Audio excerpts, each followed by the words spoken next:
자, 문재인 대통령이 오늘 국회 연설을 했습니다. 전문을 읽어드리면서 견해를 전해드리도록 하겠습니다. 존경하는 국민 여러분, 국회의장과 국회의원 여러분, 처음부터 거짓말을 하셨네요. 문재인 대통령은 어딜 봐도 국민 여러분을 존경하지 않는 모습이었죠. 저는 오늘 지난 2년 반 동안의 재정운영 성과와 2020년도의 예산안을 국민과 국회에 설명드리고 협조를 부탁드리고자 합니다. 지난 2년 반 동안 정부는 우리 경제와 사회의 질서를 사람 중심으로 바꾸고 안착시키기 위해 노력해왔습니다. 잘 사는 시대를 넘어 함께 잘 사는 시대로 가기 위해 혁신적 포용 국가의 초석을 놓았습니다. 여기서 보시면 우리 경제와 사회의 질서를 사람 중심으로 바꾸고 안착시키기 위해 노력해왔습니다 라고 말을 했는데 우리 경제와 사회의 질서를 우리가 기존에는 무슨 귀신 중심이었던 것도 아니고 개구리 중심이었던 것도 아니고 언제나 우리는 사람 중심이었죠. 당연히 사람이 이끄는 나라고 사람이 이끌어 나가는 정치니까. 근데 이렇게 해서 사람을 자꾸 강조하는 이유를 좀 견해를 보자면은 지금 우리나라의 두 가지 민주주의의 개념에 대해서 좀 약간 대립되어 있는 모습이 있는데 그 중에서 우파 진영에서는 자유민주주의, 자유진영이라고 볼 수 있고 그다음에 좌파 진영, 진보 성향인 사람들은 그래서 민중민주, 인민민주 요게 나오는 피플스가 사람이라는 거죠. 이런 개념에 의해서 자꾸 사람을 강조하고 인식을 주는 것 같은데 어떤 정치가 사람 중심이 아닌 게 어디 있겠습니까? 2년만 전에는 우리가 무슨 두꺼비 중심이었습니까? 미꾸라지 중심이었습니까? 자, 잘 사는 시대를 넘어 함께 잘 사는 시대로 가기 위해서 혁신적 포용 국가의 초석을 놓았습니다. 함께 잘 사는 시대, 시대에 역동적으로 대처하며 발전해 왔습니다. 부모 세대가 이룩한 경제적 토대 위에 아들, 딸 세대들이 민주주의의 가치를 정립했습니다. 우리가 책임 있는 중견국가, 민주국가로 성장한 것은 모든 세대, 모든 국민의 땀방울이 모아진 결과입니다. 자, 여기서 아들, 딸 세대들이 민주주의의 가치를 정립했다고 했습니다. 사실은 민주주의의 가치에 혼란이 왔죠. 아까도 말씀드렸지만 자유민주주의와 민중민주주의의 대립으로 왔고요. 그리고 이 사람들이 말할 때 꼭 하는 게 있습니다. 민주주의 국가, 민주주의에 대해서 얘기했을 때 절대 자유를 끼지 않습니다. 자유민주주의라고 말하지 않습니다. 분명 우리나라가 자유민주주의 국가임에도 불구하고 이들이 이상향으로 뽑는 중국이나 러시아, 북한 같은 인민민주주의, 민중민주주의에 관한 개념으로 포함을 시키기 위해서 이런 포용을 위해서 절대 자유민주주의라는 말을 사용하지 않습니다. 자, 다음 보시면 우리 사회는 지금 개인의 가치가 커지고 인권의 중요성이 자리 잡아가고 있습니다. 모든 사람의 노력을 보장하는 공정한 사회를 추구하고 있습니다. 그만큼 다양한 목소리가 나오기 시작했고 서로에 대한 이해와 다름에 대한 관용과 다양함 속의 협력이 어느 때보다 절실한 시대가 되었습니다. 모든 사람의 노력을 보장하는 사회, 공정한 사회를 추구하고 있다고 했는데 모든 사람의 노력을 보장한다는 것보다는 걸맞는 노력의 대가를 인정하는 것이 맞지 노력을 무조건적으로 보장한다는 것 자체가 말이 안 되는 거죠. 어떤 노력이 어떤 상대적 가치와 절대적 가치가 있는지를 따져서 걸맞으면 그 걸맞음에 대한 정당한 대가가 와야 되는 게 맞는 거지 무조건적인 보장이 노력을 폄훼하는 거죠. 다른 사람의 노력을 폄훼할 수도 있고 무조건적인 보장은 걸맞지 않은 노력에 대한 합리화가 될 수도 있는 거죠. 자, 다름에 대한 관용과 다양함 속의 협력이 어느 때보다 절실해졌다고 하는데 이거 진짜 이 사람들이 자주 쓰는 말이 있죠. 다름은 틀림이 아니다. 이런 것을 방패 삼아서 잘못됨을 다름과 다양성으로 포장하기도 합니다.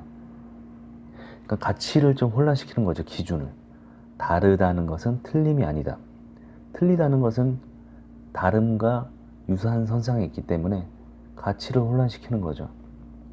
그러면서 틀림을 주입하는 거죠. 즉, 이 사람들한테 제가 해드리고 싶은 말은 다름이 틀림이 아니라면은 틀림 또한 다름이 아니니까 다름으로 포장하지 말라라고 말을 하고 싶습니다.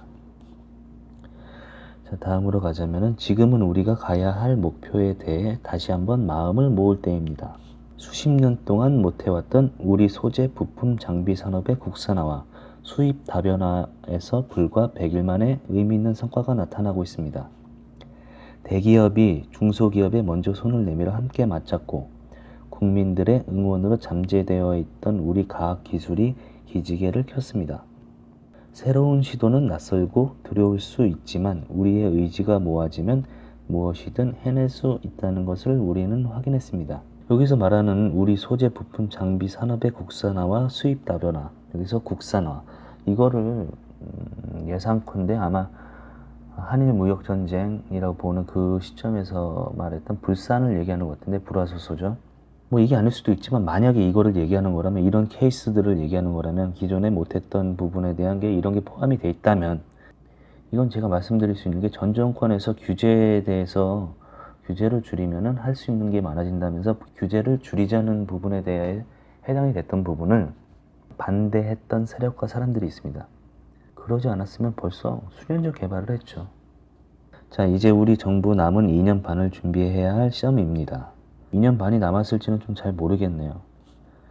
자, 혁신적이고 포용적이고 공정하고 평화적인 경제를 함께 잘 사는 나라를 만드는 것이 우리가 가야 할 길이라고 믿습니다. 좋은 말은 다 갖다 붙였지만 이거는 제가 마지막에 해석을 해드릴게요. 혁신, 포용, 공정, 평화, 이딴 말이 어떻게 쓰인 건지 저의 견해로서 한번 해석을 해드리도록 하겠습니다. 자, 이러한 방향으로 마련한 내년도 예산안에 대해 국회가 함께 지혜를 모아주시기 바랍니다.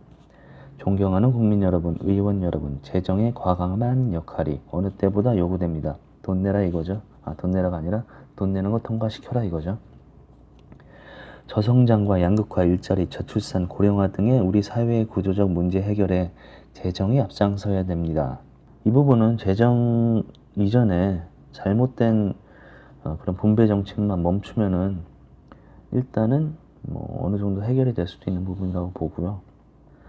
미중 무역 분쟁과 보호무역주의 확산으로 세계 경제가 빠르게 악화되고 있고 무역 의존도가 높은 우리 경제도 엄중한 상황을 맞고 있습니다. 무역 의존도가 높다는 건 알고 있네요. 자꾸 북한처럼 자력갱생을 자꾸 주장하는 세력들이 있긴 있지만, 자, 우리나라 무역 의존도가 높은데 이 정권 들어서 어떻게 됐죠? 수입, 수출 동반 감소됐죠. 무역 의존도가 상당히 높은 나라입니다. 우리나라는 무역으로 먹고 사는 나라죠. 주력이라고 보면 되는 거예요. 그 주력이 동반 감소됐습니다. 자, 다음으로 재정이 적극적인 역할을 하여 대외 충격의 파고를 막는 방파제 역할을 해야 됩니다. 일단은 대내 충격부터 좀 완충 좀 해달라고 말씀을 드리고 싶고요. 자, 다음으로 나아가서 우리 경제의 활력을 살리는 마중물 역할을 해야 합니다. 재정 건정성을 우려하는 분도 계십니다. 우리가 계속해서 관심을 가지고 중요하게 여겨야 할 점입니다. 하지만 대한민국의 재정과 경제력은 더 많은 국민이 더 높은 삶의 질을 누릴 수 있도록 하는데 충분할 정도로 성장했고 매우 건전합니다. 이 부분에 대해서는 전제 조건이죠. 이 부분의 멘트는 저는 찬성을 합니다. 재정과 경제력은 성장했고 건전한 편입니다. 맞습니다. 맞는 말인데 전제 조건이 있죠. 우리나라가 한반도가 분단 국가가 아니라면은 준비하거나 대비해야 될 비용이 그 비용에 대한 부담이 줄어드니까 상당히 건전한 재정이 될 수가 있죠. 근데 하지만 우리는 분단 국가이고 휴전이고 북한은 위협적인 모습을 계속 보이고 있고 핵 개발은 되고 있고 방위, 안보적인 부분에 대해서 계속 우리는 준비를 해야 되고 심지어 통일에 대한 부분도 뭐 전쟁 없이든 전쟁 이시든 뭔가 됐을 때에 대한 대응책에 대한 재정을 준비해야 되는 것 때문에 우리는 좀 예비적인 실질적으로 재정에 대해서 좀 마이너스 되는 부분을 약간 염두에 두고 있어야 되는 게 현실이고요. 정부 예산안대로 해도 내년 국가 채무율은 GDP 대비 40%를 넘지 않습니다. OECD 평균 110%에 비해 비교할 수 없을 만큼 낮은 수준이고 재정 건전성 면에서 최상의 수준입니다. 나왔다 OECD. 얘네 뭐 뻑하면 OECD가 어쩌고 저쩌고 하는데 정확히 짚고 나가야 됩니다. OECD의 평균이 110%라는데 OECD의 평균이면 안정적인가? 좋다는 건가? 우수하다는 건가? 그게 아니죠. OECD 평균의 110%라는 것 뿐이지 그것이 우리한테 걸맞다는 건 아니죠. 일단 우리하고 걸맞지가 않죠. 우리가 예상을 했을 때 경제학자들이 좀 더 재정에 대한 뭐 부담을 지더라도 60%대까지는 예상을 하고 그 정도는 건전하다고 보는데 110% 이렇게 가자 이렇게 절대 못합니다. 우리는 리스크를 안고 있기 때문이죠. 자, 다음으로 가자면 최근 IMF는 올해 세계 경제 성장률이 2009년 글로벌 금융 위기 이후로 최저를 기록할 것이라고 하면서 세계적인 경기 하락을 극복하기 위해 재정 지출을 과감하게 늘리라고 각 나라에 공고했습니다. 특히 독일과 네덜란드와 우리나라를 재정 여력이 충분해서 재정 확대로 경기에 대응할 수 있는 나라로 지목했습니다. 아까도 말했지만 재정에 대해서는 만약 대비성 이런 부분을 제외하고는 대체적으로 동의하는 부분이 있고요. 하지만 우리는 특수적인 상황이기 때문에 그 말을 곧이곧대로 받아들일 수는 없는 거죠. 우리나라 나름의 분석이 또 필요한 거죠. IMF가 꼭 우리에게 유리한 우리의 나라에 유리한 조건을 제시하는 것이 아니기 때문에 IMF는 IMF의 입장과 세계 경제에 대한 영향, 그 다음에 강대국들의 입김을 좀 아무래도 눈치가 있는 그런 상황을 권고하겠죠. 자, 다음으로 세계 경제 포럼의 국가 경쟁력 평가에도 한국은 141개국 가운데 13위를 기록했습니다. 2016년 26위에서 크게 올라갔고 우리 정부 출범 이후 2017년부터 올해까지 3년간 연속해서 17위, 15위, 13위로 상승하고 있습니다. 특히 우리는 거시경제 안정성과 정보 분야에서 2년 연속 1위를 차지했습니다. 또한 3대 국제신용평가기관 모두 한국의 국가신용등급을 일본, 중국보다 높게 유지하고 있습니다. 우리 경제의 견실함은 우리 자신보다도 오히려 세계에서 높이 평가하고 있는 것입니다.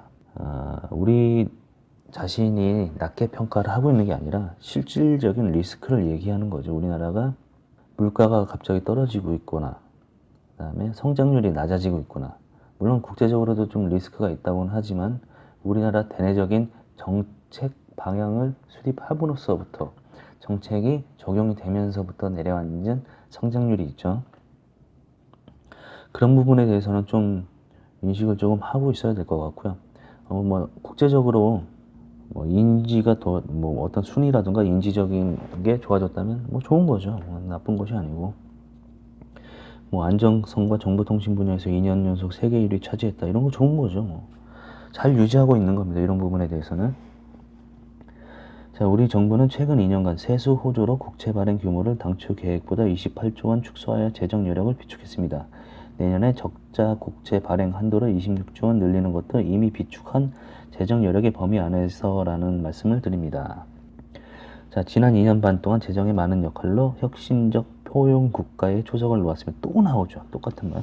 재정이 마중물이 되었고 민간이 확산시켰습니다.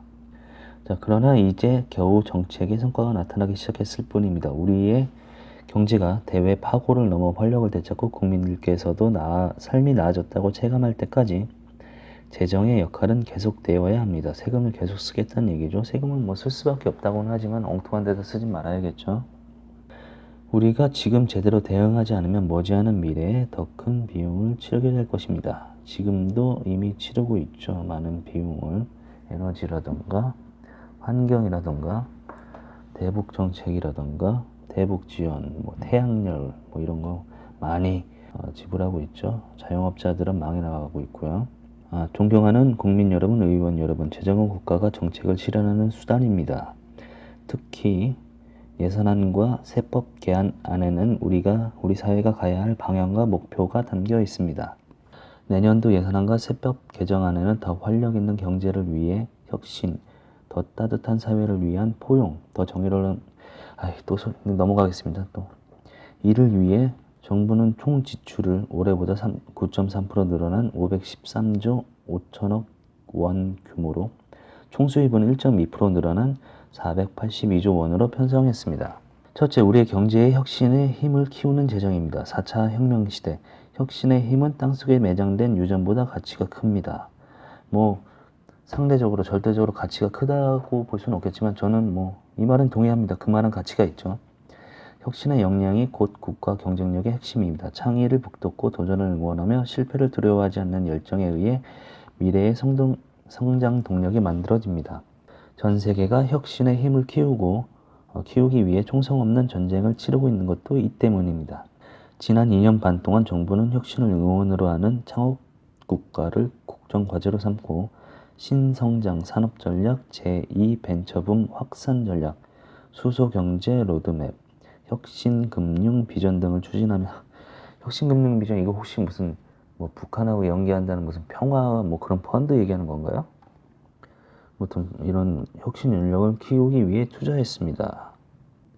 일단 여기서 말하자면 혁신 무지하게 얘기해야 되는데 혁신을 왜 이렇게 많이 막 강조하고 많이 얘기를 할까 하다 보면 혁신의 뜻이 기존의 방식에서 새로움으로 변한다는 개념인데 일단은 기존 방식을 사용하지 않는다, 새로운 방식을 쓴다 이런 개념인데 이 정권의 새로운 방식이 기존 정권들이 혁신적이지 못해갖고 안 쓴 방식이 아니라 잘못됐기 때문에 새로운 방식을 안 썼던 그 새로운 방식을 쓰면서 잘 되고 있다라고 말을 할 수는 없고 새로운 방식이다 라고 이렇게 합리화를 하고 있는 겁니다. 자, 그 결과 혁신의 힘이 살아나고 있습니다. 지난해 신규 벤처 투자가 사상 최대치인 3조 4천억에 달했고 올해도 4조 원에 이를 것으로 예상됩니다. 신설 법인의 수도 지난해 10만 개를 돌파했고 올해 더 늘고 있습니다. 유니콘 기업 수도 2016년 2개에서 올해 9개로 늘어 세계 6위를 기록했습니다. 새로운 도전을 향한 혁신의 분위기가 확산되고 있습니다. 그러나 아직도 제2의 벤처붐의 성공을 말하기에는 이릅니다. 내년에는 우리 경제, 혁신의 힘을 더욱더 키울 것입니다. 4차 산업혁명의 핵심인 데이터, 네트워크, 인공지능 분야에 1조 7천억 원, 시스템 반도체, 바이오 헬스, 미래차 등 신성장 산업에 3조 원을 투자하고 핵심 소재 부품 장비 산업의 자립화에도 2조 1천억 원을 배정하여 올해보다 더 크게 늘렸습니다. 세계 경제 둔화에 따른 수출 투자 부진을 타개하기 위해 무역 금융을 4조 원 이상 확대하고 기업 투자에 더 많은 세제 인센티브를 부여하겠습니다. 자, 이렇게 뭐가 사상 최대치다, 뭐가 늘었다, 뭐 이렇게 하는데 투자가 늘었네 어쩌네 하는데 이게 국고 지원인지 민간 투자인지 확실히 말을 해야 되는데 그렇게 하지 않고 있죠. 일단 국고를 선심 쓰듯이 쌈짓 돈으로 쓰는 뭐 그런 개념을 갖고 있는 사람들이다 보니까 분배 정책 때문에 민간 투자는 꺼려지게 만들어서 줄고 있거나 안 하고 있는데 그런 부분을 뭐 말을 안 하고 있죠. 그러면서 세금으로 어디에 지원금 주고 청년 뽑아주면 자기들 표심이죠. 청년 뽑아주면 돈 주고 그러니까 청년 고용 늘려라. 세금은 주겠다. 뭐 이런 식으로 하고 있는데 결국에 세금으로 성장시킨 것, 돈 넣어서 돈을 불린다. 이런 거는 행정비용을 빼고 나면 결국엔 밑빠진 독에 물붓기가 되는 거죠. 자, 다음 지역에서부터 혁신과 경제 활력이 살아나도록 SOC, 사회간접자본이죠.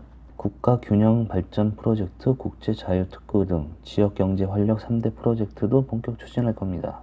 둘째, 우리 사회의 포용과 힘의 공정의 힘을 키우는 포용 이런 거 좀 넘어가겠습니다.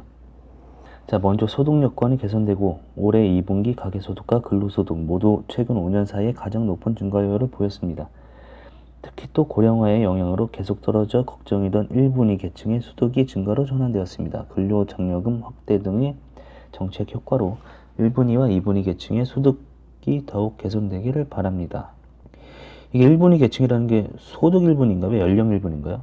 뭐에 대한 1분인지도 안 나와 있죠. 근데 아마 뭐가 개선됐다고 하니까 연령 1분이겠죠. 왜냐면은 노인들 일주일짜리 단기 알바, 분기에 일주일일 겁니다. 아마 뭐 강의실 불고기 이런 말 같지도 않은 거 세금 뭐 70몇 조인가 100몇 조인가 썼던 그거요. 그 계층은 소득이 증가가 됐겠죠. 안 하던 일을 했으니까.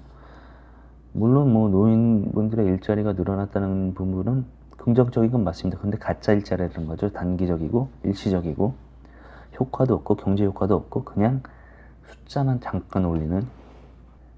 자, 일자리도 회복세를 지속하고 있습니다. 올해 9월까지의 평균 고용률이 66.7%로 역대 최고 수준이고 청년 고용률도 12년 만에 최고치를 보였습니다. 8월과 9월 취업자 수가 45만 명과 34만 명 넘게 증가하여 연간 취업자 증가 목표치를 15만 명 크게 웃도는 20만 명대의 중반이 될 것으로 전망됩니다. 직접 보시는 게 편할 것 같아요. 기존의 전 정권의 분기 월마다 얼마나 취업이 증가됐었는지, 문재인 정권 들어서 어떻게 했었는지, 총괄 취업은 어떻게 됐는지, 총괄 실업은 어떻게 됐는지, 전 정권은 어떻게 됐는지, 이번 정권은 어떻게 됐는지 뉴스 찾아보면 다 나옵니다. 그러나 아직도 노력이 많이 필요합니다. 일자리의 질이 더 좋아져야 하고 제조업과 40대의 고용 하락을 막아야 합니다. 자, 제조업과 40대의 고용 하락 가장 큰 문제죠, 이게. 근로자 입장에서도 40대 같은 경우에는 재취업도 힘들고 창업도 힘듭니다. 가정도 있고 새로운 쪽으로 옮겨가는데도 리스크가 있는 나이인 거죠. 근데 웃긴 거는 이 사람들이 지원은 제대로 제일 못 받는데 문재인 지지율은 연령층 중에서 아마 1위일 겁니다. 뭐 자본고기라는 거겠죠, 자본고기. 먼저 사회안전망을 좀 더 촘촘하게 보강하겠습니다. 기초생활보장제도의 사각지대를 주로 7만 9천 가구로 추가로 기초생활보장 지급 혜택을 받고 고용보험을 받지 못하는 구직자 20만 명에게 한국형 실업 부조로 구직 촉진 수당과 취업 지원 서비스를 지원하는 국민 취업 지원 제도를 본격 시행하겠습니다. 구직 촉진 수당 이런 거 보면은 엄한 데 많이 썼죠. 비슷한 거 많았죠. 뭐 20대 청년들한테 취업 도움 자금 뭐 이런 걸로 취업에 대해서 뭐 도움되라 뭐 지원해주겠다 했더니 뭐 게임 기사고 난리 났었죠. 교육의 공정성과 포용성을 높이기 위해 고3부터 시작한 고교 무상교육을 내년에는 고2까지 확대하고 내후년에는 전학년에 적용하여 고교 무상교육을 완성하겠습니다. 자, 교육의 공정성에 대해서 말하고 싶으면 일단 전교조부터 막아주세요. 교육의 공정성에 전교조만 없어도 편향 방지가 되고요. 공정함은 상당히 자리를 잡을 겁니다. 그리고 또 포용 또 나왔는데 그래 뭐 아무튼 무상교육이 굉장히 모두에게 똑같이 지원을 해준다 라는 개념을 또 포용으로 뭐 얘기를 하고 있는데 이렇게 다 주지 말고 좀 여유 있는 사람들은 주지 말고 힘든 게 중에 좀 더 지원을 해주면 더 좋을 것 같은데 이 사람들 일단 다 줘줘 똑같이. 회기를 되게 좋아합니다. 획일적인 거. 자, 다음으로 가자면 청년은 우리 사회의 미래입니다. 청년 임대주택을 2만 9천호로 공급하고 청년층 추가 고용 장려금과 청년 내일 채용 공제를 더욱 확대하겠습니다. 자, 여성의 사회 참여가 높아질 수 있도록 사회는 성숙하고 발전합니다. 고령화 대안이기도 합니다. 경력 단절의 여성의 재취업에 대해 소득세 감면 지원을 더 넓히겠습니다. 일단은 여성의 재취업에 대해서 뭐 하겠다. 일단 남자를 차별한다는 거죠. 여자든 남자든 상관이 없이 경력 단절 인원에 대해서 경력 단절이 될 수 있던 사람들에 대해서 지원을 해준다는 건 모르겠는데 여자만 그렇게 하겠다는 겁니다. 페미표 달라 이거죠. 자, 고령화 시대의 어르신들은 더 오래 사회 발전의 동력이 되고 일하는 복지를 누릴 수 있어야 합니다. 어르신들의 좋은 일자리를 위해 더 많은 재정을 투입하겠습니다. 공익형 등 어르신 일자리에도 13만 개 더해 74만 개로 늘리고 그 가짜 일자리 74만 개로 또 늘린답니다. 재미 좋았거든요. 이게 왜냐면 수치적으로는 올라가고 돈은 지돈 아니니까 펑펑 쓰고. 자, 74만 개로 늘리고 기간도 연장하겠습니다. 재정으로 단시간 일자리를 만든다는 비판이 있지만 방금 제가 했죠. 일하는 복지가 더 낫다는 데는 의문의 여지가 없을 것입니다. 의문의 여지가 상당히 많죠. 일하는 복지가 아니고 밑빠진 독에 물 붓는 거죠. 지속성도 없고 효과도 없고 그저 숫자만 늘리는 거죠. 자, 그와 함께 내년부터 저소득층 어른에게 157만 명에 대해 추가로 기초연금을 30만 원으로 인상하겠습니다. 여기 저소득층 어르신 157만 명이라고 해서 제가 이 부분이 저소득층인지 아닌지는 뭐 확인을 못 해봤지만 이게 정말 저소득층 어르신 157만 명이라면은 기초연금 30만 원으로 인상하는 거 적극 지원해 드리겠습니다. 지원이 아니고 뭐 저는 뭐 찬성밖에 할 수가 없겠죠. 지지. 자, 자영업자와 소상공인은 우리 경제의 당당한 주체입니다. 긴급 경영 안전 자금을 융자와 특례 신용 보증을 대폭 늘리는 한편 오늘의 상품권과 지역 사랑 상품권도 크게 늘려 총 5조 5천억 원을 발행하겠습니다. 자영업자하고 소상공인 생각하면은 이런 거 엉뚱한 상품권 남발하지 마시고 최저임금만 낮춰도 최저임금 과다 상승만 낮춰도 자영업자하고 소상공인은 살만 날 겁니다. 그나마 순풍 좀 트일 겁니다. 그러면 자, 셋째, 우리의 미래 평화의 힘을 키우는 재정입니다. 왜 안 나오나 했죠. 한반도는 지금 항구적 평화로 가기 위한 마지막 고개를 맞이하고 있습니다. 우리가 함께 넘어야 할 비핵화의 벽입니다. 대화만이 그 벽을 무너뜨릴 수 있습니다. 대화만이랍니다. 북한이 도발을 하고 국민 안전을 위협하고 공격에 대한 협박을 해도 제재 안 한다. 제재 풀어달라. 이러고 다닙니다. 철도 깔아주자. 도로 깔아주자. 우리 쌀 주자. 이러고 있습니다. 자기 국민들 위협당하고 있는데. 이러면서 대화만 그 벽을 무너뜨릴 수 있다고 합니다. 그 대화만 해갖고 핵이 지금까지 계속 개발이 되고 미사일 뭐 이딴 거 많이 생기고 했죠. 상대가 있는 일이고 국제사회와 함께 가야 하기 때문에 우리 맘대로 속도를 낼 수는 없지만 핵과 미사일 위협이 전쟁의 불안으로 증폭되던 불과 2년 전과 비교해보면 우리가 가야 할 길은 명백합니다. 자, 핵과 미사일 위협으로 전쟁의 불안으로 증폭되던 2년 전이랍니다. 그때보다 확실히 지금 핵이 더 잘 개발이 되어 있고 SLBM, 이스칸데르, 신형 방사포 등 위협이 증가가 되어 있는데 과거가 더 위험하답니다. 지금 본인이 더 위험하게 만들어 놓고서 딴소리하고 있습니다. 이 사람 정신이 이상한 것 같습니다. 자, 그 다음 우리의 운명을 남에게 맡기지 않고 우리 스스로 결정하기 위해 반드시 필요한 것이 강한 안보입니다. 강한 안보 절대 찬성입니다. 지금 우리의 안보의 중점은 대북 억지력이지만 언젠가 통일이 된다 하더라도 열강 속에서 당당한 주권 국가가 되기 위해 강한 안보 능력을 갖춰야 합니다. 강한 안보 능력, 이거 포장지죠? 저도 찬성하는 말이지만 이거 포장지입니다.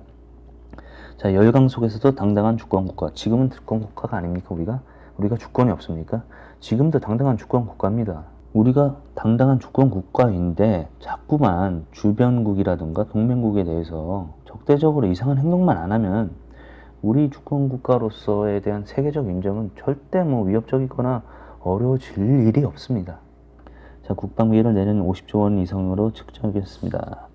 차세대 국산 잠수함, 정찰 위성 등 핵심 방어 체계를 보강하는 한편 병사 월급 병장 기준으로 41만 원에서 54만 원으로 33% 인상의 국방의 의무를 보상하겠습니다. 자, 국제사회에 책임 있는 역할을 다하고 지지와 협력을 넓혀가기 위해서도 최선을 다하겠습니다. 공공외교와 ODA 예산을 대폭 늘려 평화와 개발의 선순환, 지속 가능한 성장을 지원하겠습니다. 특히 4대 강국과 신남방, 신북방 같은 전략 지역을 중심으로 집중 증액하겠습니다. 외교하는 거 보면 감비아 그런 외교밖에 안 한 걸로 보이는데 어디 프랑스 이런 데 가도 했지 않았고요. 트럼프는 1분 만나고, 일본 아닌가? 2분인가? 아무튼 뭘 하겠다는 건지 잘 모르겠습니다. 망쳐놓은 거는 좀 수습했으면 좋겠습니다. 자, 한반도의 평화가 정착되면 우리 경제는 새로운 기회를 맞게 될 것입니다. 적극 동의합니다. 남북 간의 철도와 도로를 이건 그래요. 경제, 문화와 인적 교류 더더욱 확대하는 등 한반도 평화와 경제 협력, 선순환이 하는 평제 기반 구축에도 힘쓰겠습니다. 북한은 밝은 미래도 그 토대 위에서만 가능할 것입니다. 북한의 호응을 촉구합니다. 자, 남북 간 철도와 도로를 연결하고 저쩌고 했죠. 이거 퍼줄게 라는 뜻이죠. 북한의 밝은 미래도 그 토대에 의해서 가능하다. 북한의 호응을 촉구합니다. 자, 이거는 쇼하자. 말인즉슨 퍼줄 테니까 쇼하자 이거죠. 존경하는 국민 여러분, 거짓말이죠. 국민의 다양한 목소리를 엄중한 마음으로 들었습니다. 공정과 개혁에 대한 국민의 열망을 다시 한번 절감했습니다. 정부는 그동안 우리 사회에 만연한 특권과 반칙, 불공정을 없애기 위해 노력했지만 국민의 요구는 그보다 훨씬 더 높았습니다.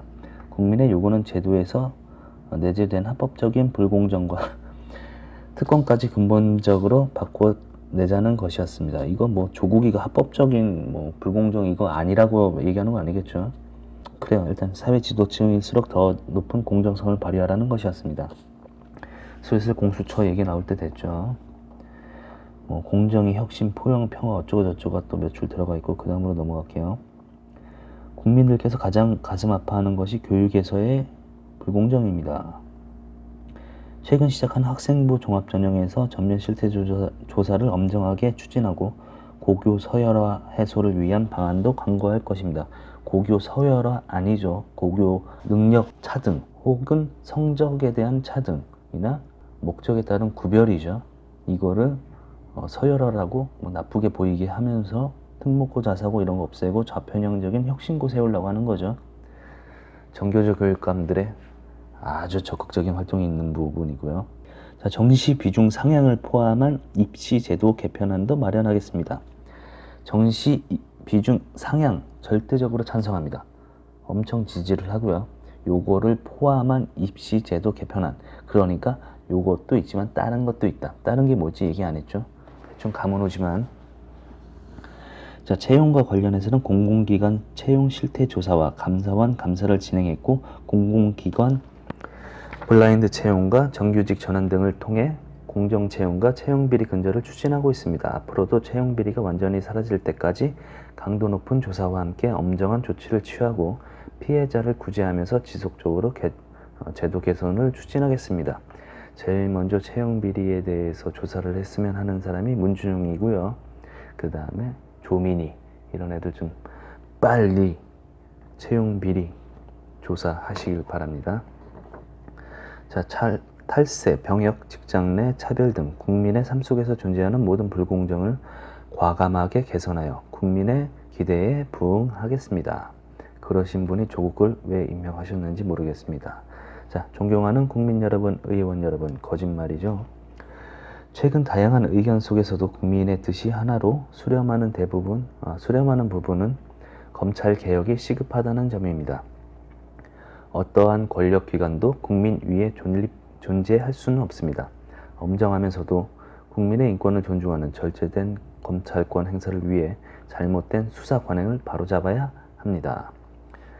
지난주 정부는 법 개정 없이 정부가 할 수 있는 검찰개혁 방안을 국민께 이미 보고드렸습니다. 심야조사와 부당한 별건 수사 금지 등을 포함한 인권보호 수사규칙과 수사 과정에서 인권 침해를 방지하기 위한 형사사건 공개금지에 대한 규정도 시원하게 제정하겠습니다. 이거 다 그 조국 패거리 일당에 대한 해당 사항이죠. 그 다음에 정권이 교체되면 본인들이 위협에 빠질 것에 대한 보험이 될 수도 있고요. 자, 국회도 검찰 개혁을 위해 당장 중요한 역할을 맡아주시기 바랍니다. 나왔다. 공수처법과 수사권 조정 법안 등 검찰 개혁과 관련된 법안들을 조속히 철회해 주시길 바랍니다. 공수처에 대해 공수처 필요성에 대해 이견도 있지만 검찰 내부의 비리에 대해 지난날처럼 검찰이 스스로 엄정한 문책을 하지 않을 경우 우리에게 어떤 대안이 있는가 묻고 싶습니다. 공수처는 아니죠, 대안이. 자, 공수처는 대통령의 친인척과 특수관계자를 비롯한 권력형 비리에 대한 특별사정기구로서 의미가 매우 큽니다. 권력형 비리에 대한 엄정한 사정 기능이 작동하고 있다면 국정농단 사건은 없었을 겁니다. 공수처법은 우리 정부로부터 시작해서 고위공직자들을 더 긴장시키고 보다 청렴하고 건강하게 만드는 역할을 하게 될 것입니다. 자, 여기서 맞는 말은 딱 하나. 고위공직자들을 더 긴장시키고. 빼놓고는 다 틀린 말입니다. 자, 보면은 공수처는 대통령의 친인척과 대통령과 고위공직자를 수사한다는 거죠. 근데 이거 수사관, 수사검차, 공수처장 이런 사람들 다 대통령이 임명하는 거예요. 지가 임명하는 거죠. 지금 문재인이 임명하면 다음 정권까지죠. 자, 이러면서 무슨 특별사정기구로 했죠. 말 같지도 않죠. 일단 권력을 다 장악할 수가 있는 거죠. 털어서 먼지 안 나는 사람 없다고 털기 시작하면 그 사람은 그 자리는 없어진다고 봐야 되는 거죠. 그리고 그동안 공수처가 없어서 범죄가 있었던 게 아니죠. 분명 범죄에 대한 처벌법이 있었죠. 법이 있었지만 우리가 그동안 법이 없어서 비리가 없었던 게 아닌 것처럼 법이 있었지만 그걸 어겼던 거죠. 공수처는 절대적으로 비리에 연루되지 않을 거란 보장도 없고 이렇게 큰 권력을 갖고 있는데 정치적으로 이용이 안 된다는 보장도 없고 공수처가 이 모든 것을 완충시킬 거라는 보장도 없습니다. 그저 본인들이 쥐고 있는 거죠. 한마디로 말해서 권력 장악입니다. 그 이상 이하도 아닙니다. 자, 민생과 안전에 대한 국민의 요구도 미룰 수 없습니다. 내년에 근로시간 단축이 확대 시행됨에 따라 탄력 근로제 등 보완 입법이 시급합니다. 그래야 기업이 예측 가능성을 가질 수 있습니다. 4차 산업혁명에 대응하기 위해 데이터 3법과 기술 자립화를 위한 소재 부품 특별법도 시급히 처리되어야 합니다. 아무튼 뭐 민생법안 처리하자 뭐 그런 거고, 국회법, 소방법 이런 거 아무튼 법 통과하자, 협의해라 이 뜻이고요. 자, 민생과 안전이란 국민의 요구에 국회가 더 큰 관심을 가져주시기 바랍니다. 여야정이 마주 앉아 함께 논의하면은 뭐 성과를 낼 수 있겠다. 뭐 이런 거죠. 자, 국회 입법에 없이는 민생의 정책들이 삶으로 스며들 수 없습니다. 뭐 아무튼 그렇게 해서 마지막으로 하자는 얘기가 이제 뭐 협의해라 말인즉슨 협의는 내가 원하는 거를 너네도 수용해라 이거죠. 야당의 얘기는 원래 듣지도 않았고 들을 생각도 없는 사람이니까요. 참고로 연동형 비례대표제라고 패스트트랙에 태운 거 있잖아요. 그거는 내용을 확인하면은 국민이 선출하는 것을 늘리거나 뭐 이런 내용이 아닙니다. 국민이 국회의원 선출하는 게 아니라 당에서 뽑는 국회의원을 늘리는 법안입니다. 그리고 당에서 당 지지율, 국민이 뽑았더라도 당 지지율에 대한 게 없으면은 국민이 뽑은 사람은 안 되는 거죠. 그냥 당 지지, 뭐 애들이 아무 생각 없이 뭐 특정 당 색깔이라던가 당 색깔이 이뻐, 당 이름이 이뻐 이래서 지지하더라도 그 당은 그 당에서 국회의원을 뽑을 수 있는 권한이 늘어나는 거죠. 국민이 뽑는 게 아니라 당에서 뽑는 권한이요. 이런 엉뚱한 법을 통과시켜 놓습니다. 그걸 패스트트랙 태운 거죠. 자, 아무튼 이렇게 해갖고 뭐 이쁜 말 좋은 말 하고 마지막 마무리 멘트가 또 이겁니다.